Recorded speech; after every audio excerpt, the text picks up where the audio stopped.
हर हर महादेव। बांग्लादेश में जो फ़िलहाल हो रहा है, हमारे हिंदू भाई-बहनों पे वहाँ जो भी अत्याचार हो रहा है, उसके लिए सबसे पहले मैं बहुत ज़्यादा दुःख जताता हूँ और महादेव से प्रार्थना करूँगा कि उनको इस अत्याचार से निकलने के लिए हिम्मत दें, उनकी रक्षा करें और उनका ध्यान रखें। और कुछ चीज़ें यहाँ पे हमारे को सीखने को मिलती है बांग्लादेश के इस रॉयट से या फिर इस पॉलिटिकल या इस रिलीजियस इश्यू से, या जो भी वहाँ पे सोशल चेंजेस हो रहे हैं। कुछ लोग इसको क्रांति का नाम दे रहे हैं। क्रांति हमेशा अच्छी चीज़ों के लिए होती है, बुरी चीज़ों के लिए नहीं होती। या तो लोगों को क्रांति की परिभाषा नहीं पता, ठीक है? ये जो क्रांति के नाम पे किया जा रहा है, इसे दंगे कहते हैं, धार्मिक दंगे, सांप्रदायिक दंगे और एक तरीके से राजनीतिक दंगे, चाहे उनके पीछे किसी का भी कारण हो, चाहे कोई भी पॉलिटिकल पार्टी का हाथ हो।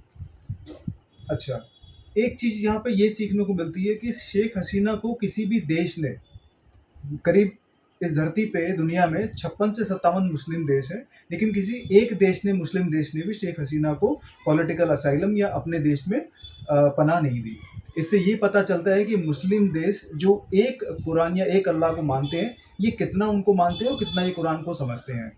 और मुझे लगता है कि शायद ये इनकी आपस में भी नहीं बनती। ये 57 मुस्लिम देश मिलके किसी एक प्रधानमंत्री को, जो करीब 15 साल से किसी देश की प्रधानमंत्री रही है, उसको एक पॉलिटिकल लेवल पे एक सपोर्ट नहीं कर पाए, ना ही उसको अपने देश में उसने शेख हसीना को पनाह दी। और धार्मिक लेवल पे तो छोड़ो, इंसानियत के लेवल पे भी इन्होंने शेख हसीना को पॉलिटिकल असाइलम नहीं दिया। अब इससे सबसे पहली चीज़ ये पता चलती है कि एक धर्म हमें क्या सिखाता है, एक संस्कृति हमें क्या सिखाती है। आप जब किसी प्रधानमंत्री जैसी महिला, जो किसी देश की प्रधानमंत्री रही हो, ठीक है? और प्रधानमंत्री तो चलो एक बहुत बड़ा पद हो गया, एक संवैधानिक पद होता है। आप जब किसी महिला के जो अंदरूनी वस्त्र होते हैं, जब आप उनको सोशल मीडिया पे दिखाते हो, जब आप सोशल मीडिया पे उनको उछालते हो और उनके अंदरूनी वस्त्रों को दिखाकर आप जब ये साबित करते हो कि आपकी जीत हो गई, तो मेरे ख्याल से उस धर्म की और उस धर्म को मानने वाले लोगों की और उस धर्म के जितने भी जो धर्म का बढ़ावा करते हैं, जो सिखाते हैं, जो मौलाना है, चाहे मौलवी जो भी हों, इससे बड़ी शर्मनाक बात नहीं हो सकती कि आप एक महिला के अंदरूनी वस्त्रों को सोशल मीडिया पे सिर्फ़ इसलिए दिखाते हो कि वो आपकी किसी चीज़ के खिलाफ थी या फिर आपके किसी मुद्दे के खिलाफ थी। तो इससे ये पूरे धर्म की एक हत्या है। और यहाँ पे ये भी जान के आप लोगों को दुःख होगा, और ये सारी बातें उस व्यक्ति के लिए बहुत दुःखदायी होंगी, जो एक सनातनी होगा, जो एक हिंदू होगा, जो परमात्मा में विश्वास रखता होगा, ठीक है? बांग्लादेश में करीब करोड़ या सवा करोड़ लोगों पे अत्याचार जो किया जा रहा है, मंदिर तोड़े जा रहे हैं और वहाँ पे उनको निकाल के उन घरों से मारा जा रहा है, हिंदुओं के घरों को टारगेट किया जा रहा है, वहाँ पे आग लगाई जा रही है, ठीक है?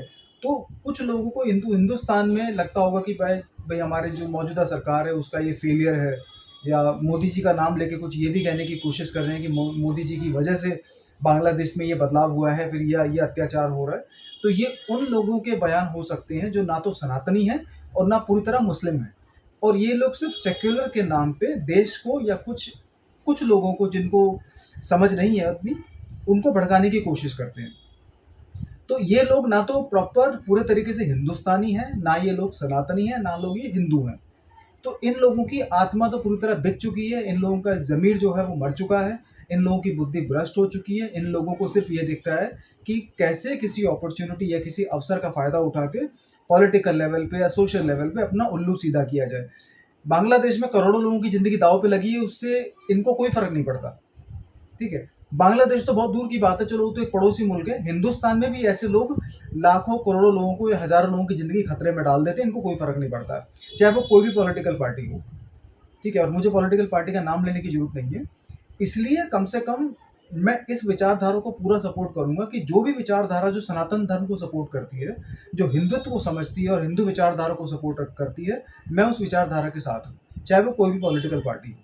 और ये पॉलिटिकल पार्टी ऐसी नहीं हो कि भई अभी मौजूदा सिचुएशन देख के जो जो क्रांति समाज में आई है सनातन धर्म को लेके, जो उद्धार हुआ है, जो जागृति हुई है, तो चलो हम भी हिंदुत्व के बारे में कुछ बात करने लगते हैं। नहीं, हिंदुत्व का मतलब वो है कि आप आज से 50 साल पहले, 100 साल पहले भी हिंदू विचारधारा से जुड़े थे और आज भी उस विचारधारा से आप जुड़े हुए हैं।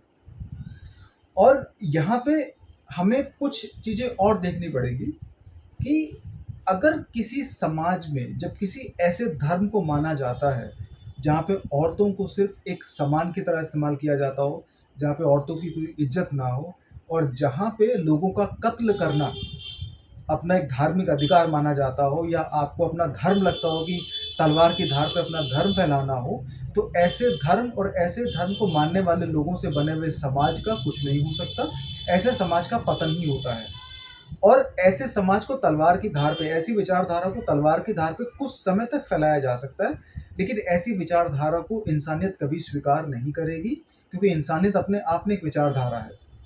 और मुझे तो सनातनी होने पे बहुत बहुत बड़ा गर्व है, मेरे लिए बहुत बड़ी ये अभिमान की बात है और मुझे इस बात पे बहुत ज़्यादा गर्व महसूस होता है कि मैं एक सनातनी हूँ और मेरा जन्म हिंदुस्तान में हुआ है और मेरी विचारधारा ऐसी है, जो लोग हाथ जोड़कर खुद स्वीकार करने की कोशिश करते हैं। हमें सनातनी या फिर हिंदुत्व को लोगों को अपनाने के लिए, कहने के लिए तलवार का सहारा नहीं लेना पड़ता, सिर्फ़ हाथ जोड़ने से ही काम चल जाता है और यही विचारधारा हमारी है और यही विचारधारा एक सच्चे सनातनी की है। तो बांग्लादेश में होने वाले इस अत्याचार हिंदुओं पे, मंदिरों पे, लोगों पे और वहाँ के जितने भी लोग हैं जो बेचारे मुस्लिम नहीं हैं, जिन पे भी वो अत्याचार हो रहे हैं, ये एक ऐसी घड़ी है सीखने के लिए कि हमें अपने हिंदुत्व को और हिंदू भाइयों-बहनों को और सनातन को और ज़्यादा जगाना पड़ेगा, सनातन धर्म का और ज़्यादा हमें इसको फैलाना पड़ेगा हाथ जोड़ के प्यार से और हमें सनातन विचारधारा को ही हिंदुस्तान के बाहर ले जाके भी लोगों को समझाना पड़ेगा। और यही इलाज है दूसरे कई ऐसे धर्मों का जो तलवार की धार पे अपना धर्म फैलाने की कोशिश करते हैं। और हिंदुस्तान में जो जयचंद हैं, जिनका ज़मीर बिक चुका है, जिनकी आत्मा मर चुकी है, बुद्धि भ्रष्ट हो चुकी है, ऐसे लोगों के लिए भी आप एक सबक बनेंगे क्योंकि ऐसे लोग आपको तभी बेवकूफ़ बना पाते हैं जब आपके बारे में उनको पता चलता है कि आप बिकाऊ हैं या आपका कुछ काम नहीं बन रहा है, क्योंकि भड़काने में ये लोग बड़े एक्सपर्ट होते हैं। ठीक है? तो आप लोगों को भड़कना नहीं है। जो जयचंद है ना, जो सनातनी होके भी सनातनी नहीं है, ऐसे लोगों से आपको बच के रहना है। हर हर महादेव, जय श्री राम।